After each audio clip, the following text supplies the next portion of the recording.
سلام بیننده های ارجمند. طور معلوم 16 نوامبر سال 1992 در قصر ارباب باستانی خوجند اجلاسیه 16 شورای عالی جمهوری تاجیکستان برگزار شد که آن در تاریخ نوین تاجیکان همچون آغاز روند صلح و احیای رکنهای دولتداری ملی محسوب می شود. به شبهه در کار اجلاسیه و عموما در آن دوران کم نبودند نفرانی که در پهلوی راهبر دولت ایستاده و قدم‌های استوار بهر پیشرفت این دیار و این سرزمین که نام تاجیکستان است گذاشتند که یکی از آنها ایشان ظفر اکراموف که حالا در پهلوی ما هستند. بیشک شما بر این شخصیت‌ها یک تاریخ زنده برای ما هستید. خب نخست می‌خواستم سوال را از زمین آغاز کنیم که وقتی که استقلالیت به دست آوردیم پس از استقلال برای کشور ما چگونه واقعه‌ها پیش آمد و چه تأثیر به حیات مردم گذاشت؟ هنوز آغازی به ترتیبی‌ها در از ماه فوریه سال 1990 شروع شده بود. بله. با نام واقعیت‌های ماه فوریه که یک گروه جوانان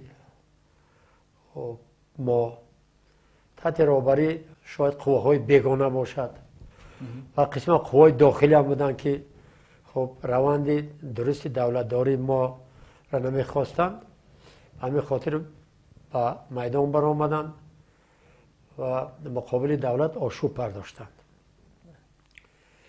این واقعیت هایی که بعداً سالهای 1991-92 تا آغاز اجلاسیه 16 شروع شد زمینه به ترتیبی ها را به میان گذاشت.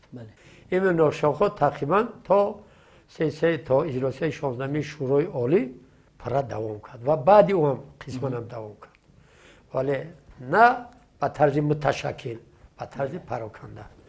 تا اجلاسیه 16 شورای عالی قوای بزرگ داخلی با دستگیری قوای بیرونه، یکی میخواست دولت دنیوی بدنش نگاه دارد، دیگرش میخواست که بارای دولت اسلامی رود. من همین تضادهای داخلی و بیرونه دستگیری‌های بیرونه با آن آورده رسانده که مردم به گروه‌های گوناگون تقسیم شد، به دیگر عاقبت ضربه‌های مسلحانه بین دیگر و میدانشینی در مرکز شهر دوشنبه در دیگر جاها همین آورده رسانید. همه این به خاطر چی پیدا شد؟ به خاطر روز که دولت بزرگ شوروی از بین رفت، کنستیتوسیای اما دولت بزرگ شوروی اعتبار حقوقی چه گم کرد و فضای حقوقی در جمهوری تاجیکستان خالی ماند. فضای حقوقی نبود که و قوای درستی هم نبودن که همین روند ترتیبات جمعیتی یا ترتیبات دولت درست دولتداری را به دست خود گیرند.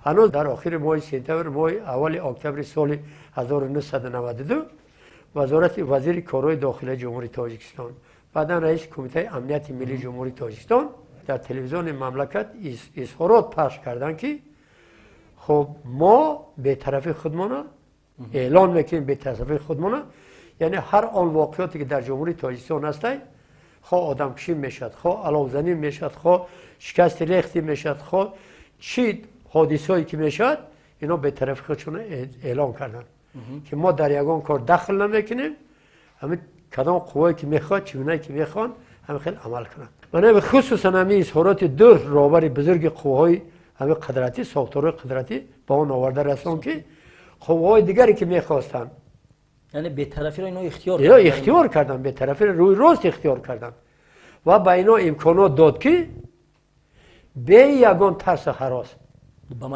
میدان براین، نه تنها با میدان براین و قوهای مسلح خودشون تشکیل کنن، قوهای مسلح غیر قانونی خودشون تشکیل کنن و گروگانگیری زیاد بین طرفا شروع شد و خصوصا کسانی بودن که طرفداران آن وقت اداره قاضیات، حزب نهضت اسلام، در مجموع طرفداران اسلامی کلانی جمهوری تاجیکستان بودند. کسانی که از پشت اینها پیروی داشتند با یک ازدحام بزرگی مبدل شدند و از پشت اینها جوان ها هم آمدند تا خواستند که همو اندیشه و فکرانی ها و مقصد هایی که در خود داشتند اونا رو برای زوری عملی کنند. یعنی لکه تهدید غصب دولت، تبادلات دولتی پر به میان آمدگی بود. همین بود که در نتیجه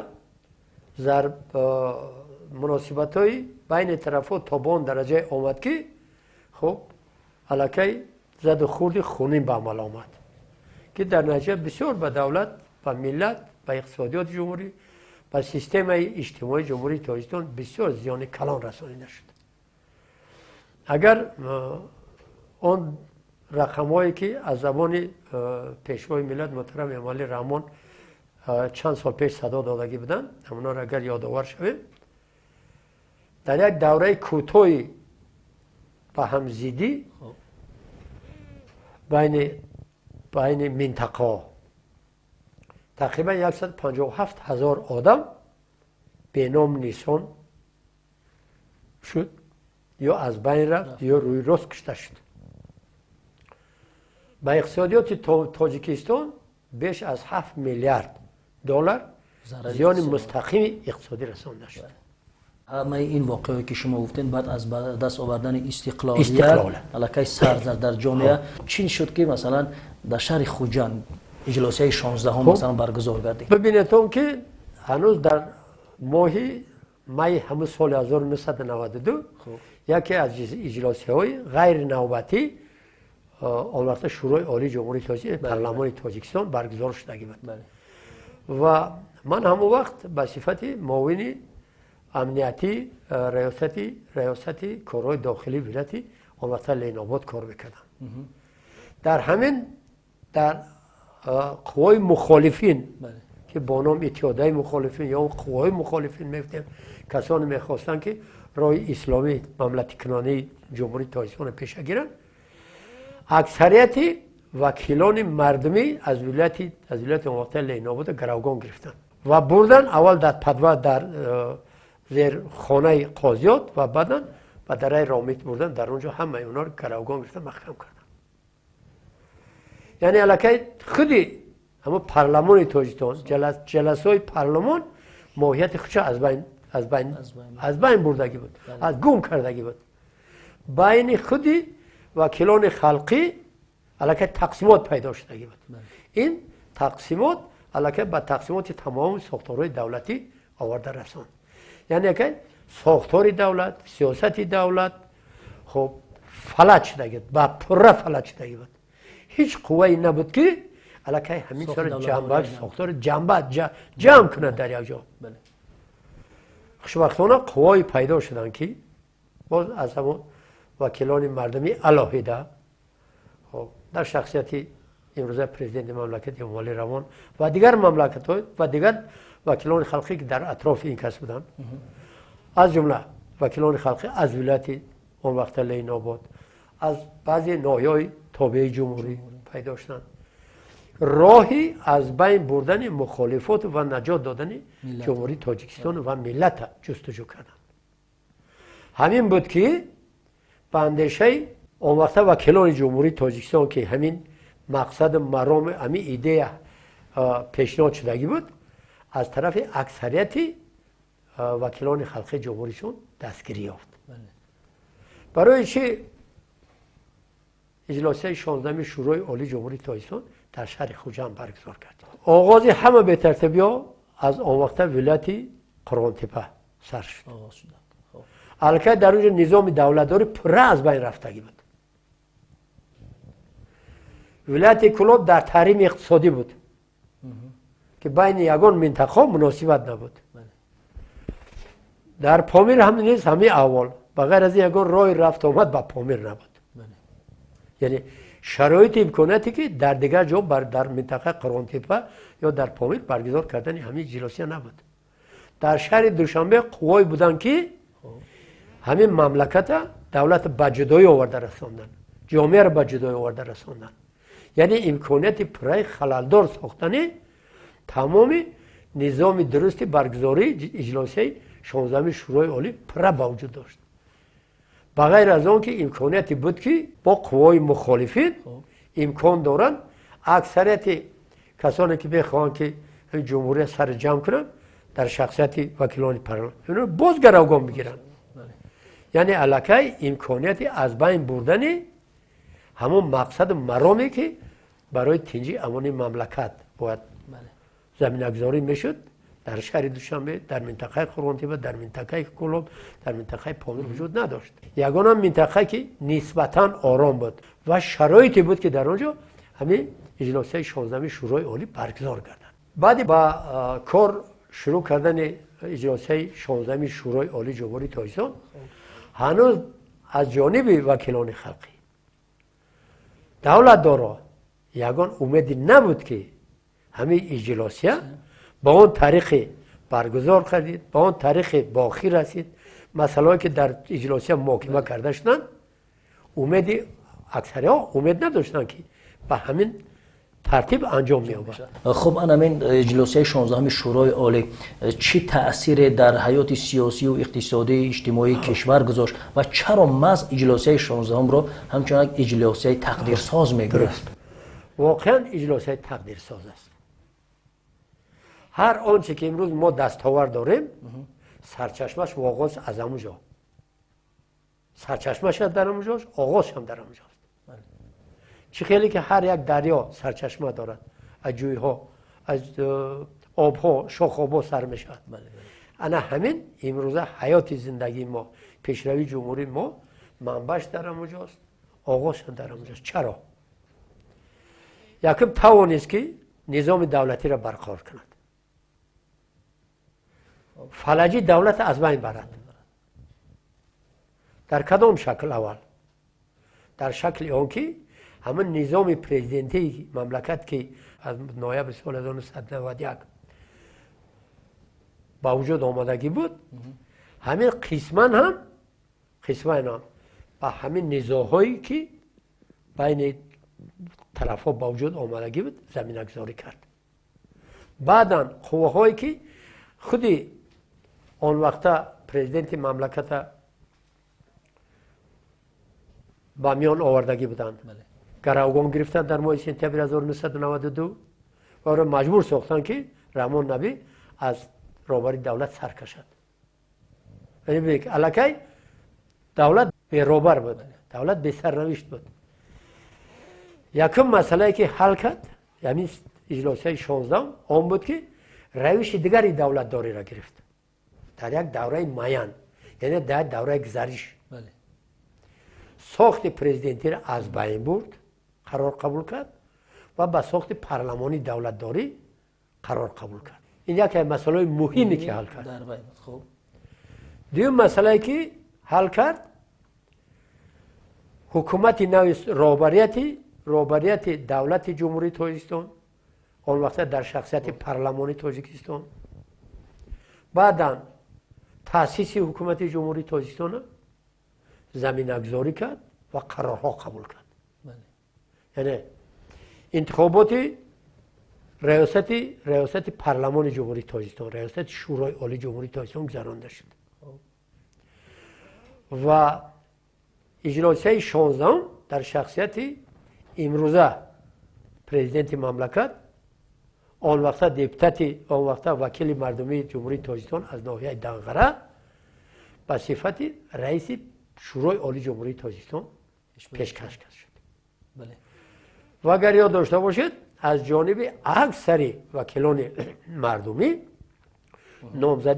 نامزدی امامعلی رحمان همچون رئیس شورای عالی جمهوری تاجیکستان طرفداری کرد. همون زمانی که مثلا روی کار آمدن پرزیدنت مملکت محترم امامعلی رحمان در اجلاس 16 شورای عالی چگونه که شما گفتید، خب یک چی تأثیر در روحیه مردم و عموما چی تأثیر در زندگی من بعد مردم ما گذاشت؟ بسیار سوال خوب. برای من اول سخنرانی که محترم امامعلی رحمان که در همون اجلاسیه صدا دادگی بود باید رو به همون گردانیم. همین خودش علاکه یک برنامه دولت سازی ما در یک دوره معین بود. یکی از مسائلی که به میان گذاشتگی بود از بین بردن مناقشات داخلی، پایه‌گذاری دولت که دولت همچون دولتی زمانهایی باید عمل کردنش در کار تقدیر ملت باید به ذمه گرفتنش در با نزاع‌های بین طرف‌ها باید خاتمه گذاشت. برای این مسئله صلح، مسئله وحدت، مسئله بخشش گناه‌های طرف‌ها به میان گذاشته شد. اگر یاد داشته باشین 26 نوامبر سال 1992 به همین خاطر آشتی داده بودند بله.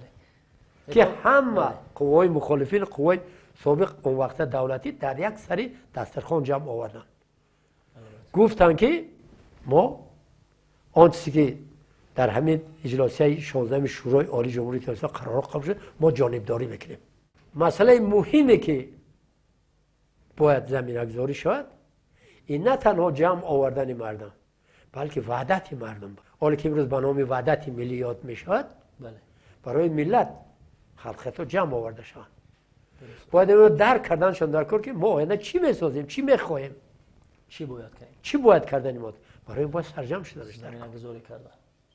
برای همین ببینید که محترم امالی رحمون قسم خوردن که تا وقتی که من زنده هستم باید یگان گریزه در یگان منطقه نموده.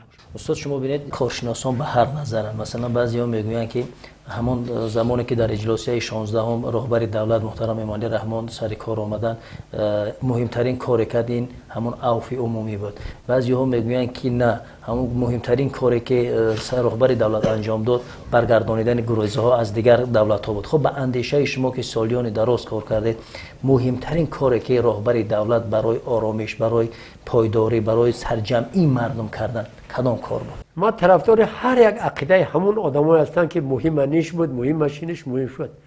در بین این مسئله یگان تو مسئله نامهم نبود. بله بله. هر یک کدام اینها در جای خودش درست است. مهم بودن. بله بله. و مسئله مهمترینی که بود از بین بردن نزاع داخلی. از بین بردن نزاع داخلی. پایه‌گذاری کردن ساختار دولت و فعالیت شروع کردن دولتداری بود. که به این نه وحدت ملی میشد نه عفو عملی میشد نه گریزا آورده میشدند. یعنی ما پیش از آن باید دولت پایه‌گذاری کنیم ساختارهای دولتی باید فعالیت کنند هر آن چیزی که در همون اجلاسی شورای عالی جمهوری تاجیکستان پایه‌گذاری شده بود. استاد شما در بالاتر قید کردید که مثلا یکی از مسئله های باز مهمتره گویا مگر برای سرجم کردن مردم این با وجود آمدن صلح و وحدت ملی در تاجیکستان بود. خب مشخصا میتوانید گفت که محترم امامعلی رحمان وقتی سر قدرت آمدن کی آغاز کردن مسئله صلح آفرینی را در تاجیکستان؟ آغاز صلح آفرینی محترم امامعلی رحمان حتی در دوره‌ای که اجلاسی 16 شورای عالی جمهوری برگزار نشده بود. یعنی در نزد خودش مقصد ماندگی بود. از جمله مسائلی که در در اجلاسی وکیلان خلقی ولایت کلاب همین مقصد مرامو صدا دادگی بودند در روزی انتخاب کردنش به صفت رئیس ولایت کلاب. بعدم برآمدهای محترم امامعلی رحمان به صفت وکیل خلقی در دوره تا برگزار شوی اجلاسی 16 ببینید همون قدم‌ها همون خط مرکزی الکی پایه‌گذاری شده بود قبل از اجلاسی 16 شورای عالی جمهوری تاجیکستان. خب بعداً در نزد مردم با تنتنه قسم از یاد کرد که هر آنچه که من باوری کردید من باوری شما را به جا میارم برای آبادی مملکت برای صلح صلاح برای آوردن گریزا برای فعالیت کردن خب نظام دولتداری. یعنی در به صفت سیاست رسمی هدفهای رسمی محترم امامعلی رحمان در برآمد اولین خودش بعد انتخاب کردنش به صفت رئیس شورای عالی جمهوری در برآمدش من همینجا صدا دادم. یعنی ما میتونیم بگوییم که هر آنچه که گفتگی بودن قبلا در اینجا تجسم یافتن در سیاست شورای عالی جمهوری تاجیکستان. یعنی از همینجا البته این سیاست رسمی دولتداری سیاست رسمی خود سرور دولت جمهوری تاجیکستان به صفت آغاز صلح صلاح خب شکوفای مملکت پایگذاری کرده شد. ذکر کردیم که در کار اجلاسیه بودن نفرانی که از منطقه های گوناگون کشور، یعنی چه عالمان چه زیایان دانشمندان، هر طبقه مثلا مردم هم اشتراک کرده. خب نقش آنها در کار همین اجلاسیه چی بود؟ یعنی در نظر دارم که حالا مخالفت هم نشان دادن در همین میان، کسانی بودن که مثلا در برابر عکسای رای دهی مثلا نظر دیگر داشتن بودند. الکی آزمون پروتکل آوازدهی که همون جلسه 16 شورای عالی جمهوری تاجیکستان اگر نظر افکنیم در همونجا اون آدمایی که نمیخواستند به سر دولت آمدن محترم مولی رحمان به صفت رئیس شورای عالی جمهوری تاجیکستان، دیگر قواهایی که خواهان صلح و سلام بودند همینا نمیخواستند، ولی که اونا الکی اقلیت بودند و اونا توانستند که اکثریت مغلوب کنند. شما یک مرتبه بینید که آن وقتا رئیس حکومت جمهوری تاجیکستان وقت سروزیر حکومت جمهوری تاجیکستان عبدالله جانов، خب آن وقتا رئیس بعدان آن وقتا رئیس حکومت حمیدوف در اونجا کوشش‌های بسیار دیپلماتی کردند که آن اجلاس 16 شورای عالی در شکلی که برگزار گردید در اون شکل باید برگزار نگردد. دو سه مراتب الکی اجلاس 16 شورای عالی تنفس کرده بود و 2 روز با 3 روز بود. حالتایی بود که وکیلان مردمی را دزدیده به دیگر جمهوری آوردگی بودند به خاطر آن که به خاطر برگزار نشدنی همین اجلاس 16 شورای عالی جمهوری تاجیکستان. چطوری که اطلاع داریم پیش از اون که اجلاس 16 شورای عالی برگزار گردد با اشتراک وکیلان در چند جای دیگه یعنی برگزار شدیم گفت و شنیده بود ولی نتیجه نداد. چی بود که مست شدن اجلاس 16 شورای عالی یعنی نتیجه خوب به دست آورد، یعنی عامل اساسی همین سبب اساسی همین در چی بود؟ بعدش شما ببینید پیش از همه منفعت در کجایی که جمع شدگی بودن از جمله در ناحیه همدانی جمع شدگی بودن. خب من یادم با اشتراکی آن وقتا که رئیس پارلمان جمهوری تاجیکستان اکبرشاه اسکندرов در اونجا اشتراک داشتن، کینجایف، خب با دیگرها در ناحیه همدانی با در دیگر منطقه اینا هدف‌های نه چندان سالمی داشتن که آرزو و آرمان‌های همین ملت مردم چی کرده تا تجسم کرده تاند نتوانستن اینا. خب بزرگی خودی محترم مولی رحمان در همین بود که نوبت به تجربه هیچ دولتداری نداشت، در سطح دولت نبود ولی در دل و نهادش همه آرزو و آرمان صلح و سلام جمع آوردن ملت بود. همین آنچه که پیشنهاد کرد قابل مردم شد، قابل وکیلان نتن قابل وکیلان مردمی شد. در کوتاه‌ترین حالت تمام بنبست کمونیکاسیونی از بین رفت بین شهر دوشنبه ولایت‌های اون وقت لینامه ولایت‌های کلاب توانستن مردم رابطه کنن با یکدیگری، داد و گرفت کنن، مناسبت‌های اقتصادی را با میان گذاشتن در کوتاه‌ترین مدت. بسیار آرزو داشتم که در زیر این پرچم امروز همه مایان یک شده و گذشته صلوات کنیم دستی یک جانب شده باز مایل کنید که ملت تاجیک هست، دولت تاجیک هست و میماند بار دیگر اثبات میکند در تمام دنیا که آنها ننگ و ناموس تاجیک را دارند و مادر همه آنها وطن تاجیکان است. همه ما شیشتگی در این کارا باید یارو برادر باشیم. استاد در همون دوران سال 1992 که منیخته شد که اجلاس 16 شورای عالی جمهوری تاجیکستان همین مثلا سیستم اداره کنی دولت ما از ساخت مثلا پرزیدنتی به پارلمانتی گذشت ولی باز چند سال از این میان گذشت انیخترش سال 1994 بعد قبول کردن اولین کنستیتوسیون جمهوری تاجیکستان صاحب استقلال باز همین نظام یعنی باز همین سیستم عوض کرده شد از ساخت پارلمانتی باز عوض کرد به پرزیدنتی. چرا چه سبب بود؟ واقعا انتخابات پرزیدنت جمهوری تاجیکستان سال 1991 با جدا شدن جمهوری تاجیکستان به منطقه آورده رساند. منطقه اصلا شما ببینید که در اکثر مملکت‌های جهان در مملکت‌های جهان انتخابات از طریق حزبی برپا میشه، از طریق قوای حزبی، یعنی که حزب‌ها نامزدی خودشون پیشنهاد میکنن به صفت سرور دولت به صفت پرزیدنت مملکت در جمهوری تاجیکستان یگانه حزبی اون وقت حاکمی بود که علاقه حاکمیتش از بین دادگی بود، حزب کمونیست جمهوری تاجیکستان. یعنی یگان قواهای حزبی نبودن، یگان کسی نبود که همه مردم از نگاه ایده، از نگاه مقصد در یک راه و روش برد. خود همین مرحوم رحمان نبی هم خودش وای انتخاب شده حزب کمونیست جمهوری تاجیکستان نبود. اگر واقعا گویم وای از طریق پنهانی، قوای پنهانی که در دست اداره قاضیات بودن سرور دولت پیشنهاد شدند از طریق اداره قاضیات. اون وقت خودی سروزیر جمهوری تاجیکستان عبدالله جانوف نیست، به همین طریق به سر قدرت آمد که از جانب مخالفین، یعنی از جانب مخالفین که اکثر در جمهوری نبودند. با نام سیستم انتخاباتی ما اون وقت عمل درست نمیکرد، گرچه که بعضی‌ها میگویند که بسیار انتخابات دموکراتی بود و نه، این خیلی نبود. و این سیستم انتخاباتی ما، کمیسیون انتخاباتی ما از مرکز تا پایین در اختیار قوای مخالفین بودند. دولت اسماعیل سابق وزیر معارف جمهوری تاجیکستان که یکی از نامزدها به مقام پرزیدنت سال 1991 بود، با تمام دلیل ها گفتم میتونه و مخالفین هم تصدیق میکرد. مخالفی که امروز زنده هستن نمیتونن نامشون نامگیر کنم، مجبور کردن که با طرفداری رحمان نبی نامزد خش از بین گیرد، نامزد خش گیرد، مجبورش کردن.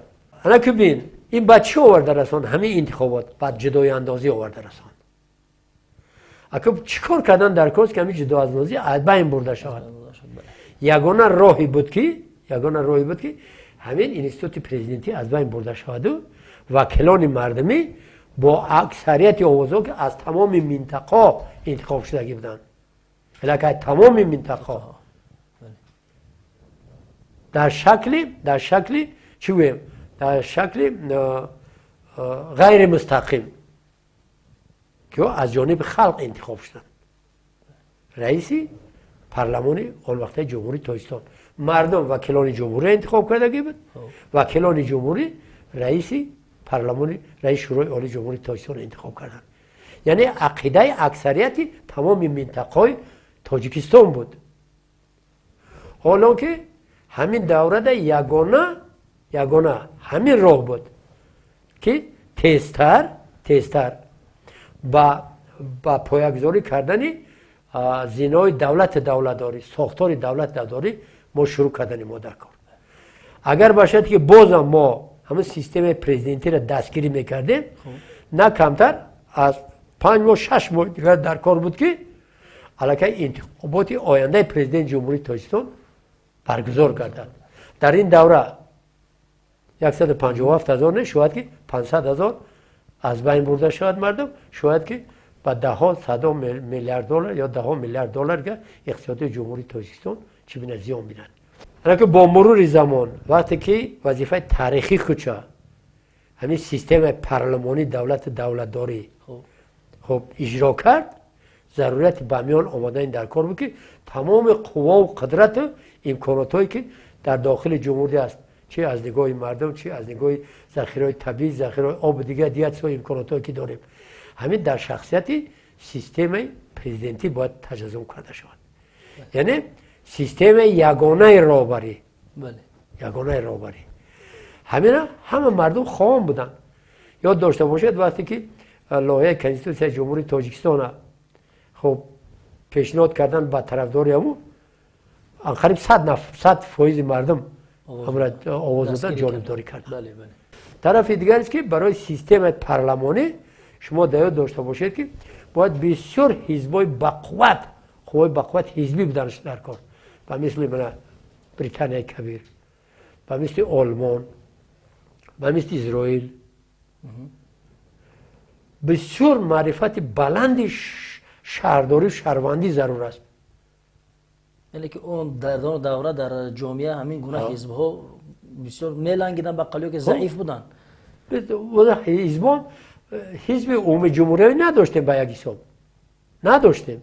حزبی که شادمان یوسف تشکیل کرد از کجا بود؟ یا از مردمی وحدت بود یا از بسیار مردمی در گرد اطراف بود و این حزب نبود، یک گروه بود، یک حتی سازمان جمعیتی هم نبود. جمعیت رستاخیز و یک جامعه بود، جامعه لعل بدخشان، یک گروه مردمی علاهیده مردمی کوهستان امروزه بدخشان در بر گرفتگی بود. کسی نبود، خوبای نبودن که آرزو، آرمان، عقیده های گروه های علاهیده مردم چی کند؟ افاده کند، تجسم کند، پیشنهاد کند. برای همین یگانه ضرورتی بود که مردم در گرد یک چیز جمع آوردن در کار. همون اینستیتوت پرزیدنتی بود. علاکه همون ماهیت خودشه، مرام خودشه، وظیفه تاریخیشه، دولت پارلمانی، ساختار پارلمانی چی کردگی بود؟ اجرا کردگی بود. در آخر میخواستم راهی طی کرده پرزیدنت کشور محترم امام علی رحمان را از نگاه شما بفهمم که از روزهای روی کار آمدنشان تا به امروز چگونه است؟ پیش از همه محترم امام علی رحمان پیشوای ملت، سرور تاجیکستان، سرور دولت جمهوری مستقل جمهوری تاجیکستان میسر شد که آرزو و آرمان‌های مردم تاجیکستان و مردم جمهوری را پایه‌گذاری کرد. از اول پایه‌گذاری کرد. برای ضرورت پیدا شد که هدف‌های زینه به زینه به هدف‌های رسیم که امروز در همه سطح قرار داریم. بینیتون سطح قشاقی از 70% و 26% پایان آمد. بسیار مسئله مهمی است که این در نزد دولتداری امروز اینه تامین برنامه آذوقه‌واری، بهخطری آذوقه‌واری، زندگی ارزنده دیگر سو از نگاه فقط مواد غذایی. تمام بازارها خالی بودند. نه سلرکه بود، نه بنزین بود، هیچ چیزی نبود که مردم علاقه یک کیش کنند. ببینیتون امروز چی؟ اما راه طی کرده را بینیتون. خدمتی کی است؟ خدمت حکومت جمهوری تاجیکستان است با سروری رهبر خردمند دولت محترم امام علی رحمان. ساحه مناسبت‌های راه و کمونیکاسیون را بینیتون. دولت بزرگ شوروی کوشش کرد که تا دشت جم راه اتومبیلی سازد. همین با زحمتی که تحت رهبری پیشوای مظلوم ملت. امروز تمام سال ما تمام شب روز میتونیم با پامیر رفت آمد کرد. مثلا تامین نیروی انرژتیکی، تامین استقلالیت انرژتیکی پول پایه‌گذاری کرده شد. و این روز خوشبختانه نابسته از اون که در بعضی جا نارساگی تا قوای جریان الکتریکی باشد، قوای برق باشد، ولی در مجموع علاقه استقلالیت انرژی در مجموع علاقه تامین کرده شد. این هم به شرافت چی است؟ به شرافتی انا همون راه درستی معین کرده پیشوای مظلوم ملت که توانست مردم در گرد اطراف خود جمع کرد، تمام نیروها را جمع کرد، تمام قواها برای به هدف برآوردن و میان برآوردن همه هدفها روانه کرده شد. مناسبت هایی که بین دولت ها تاجیکستان و دیگر دولت ها توانستن که قریب 200 مملکت دنیا ما را شناسن و با اونها مناسبت ها ما داشته باشیم. یعنی امروز هر آن چیزی که هست، گرچند که زحمت مردم جمهوری تاجیکستان باشد، لیکن پیشوا در کار، راهنما در کار، البته همین راهنما بود که مردم در کوتاه‌ترین مدت در مدتی چی بگیم 20-25 سال آخر که کمتر ما تنجی امانی را دیدیم و همینجا رسیده توانیم. انا در همین دوره بسیار حساس، در دوره بسیار سر سامانی، در دوره که هیچ جگه قوی نبود که امید داشتن که همین جمهوری سر به سر میکرد، جمع میکرد. امام علی رحمان سر قدرت آمد. یعنی او خودش نه قدرت سر قدرت، مردم اینا سر قدرت آوردن. یعنی مردم باوری کردن که همین وکیل مردمی اون وقتا رئیس ولایت کلاب میتواند که همه اندیشه‌ای که مردم آرزو و آرمان‌ها دارد همونا را در عمل جاری کند و همین هم کرد. عملی شد. همین شد. این خدمتی بغیر از این دیگر خدمت هاست. شما فکر میکنید که در داخل حکومت محترم امامعلی رحمون خوای نبودن که خواهان صلح نبودن؟ بودند. من میتونم اونا رو نامگیر کنم. از وزیرها بودن. یکی امروز سروزیر اون وقتی که روبری گفت و شنید که عبدالله جانوف ما نکره و خیلی مخالفی قدی گفت و شنید کرد، یک رفتن برات گفت من نمیخوام این کار. در دوران کی شد؟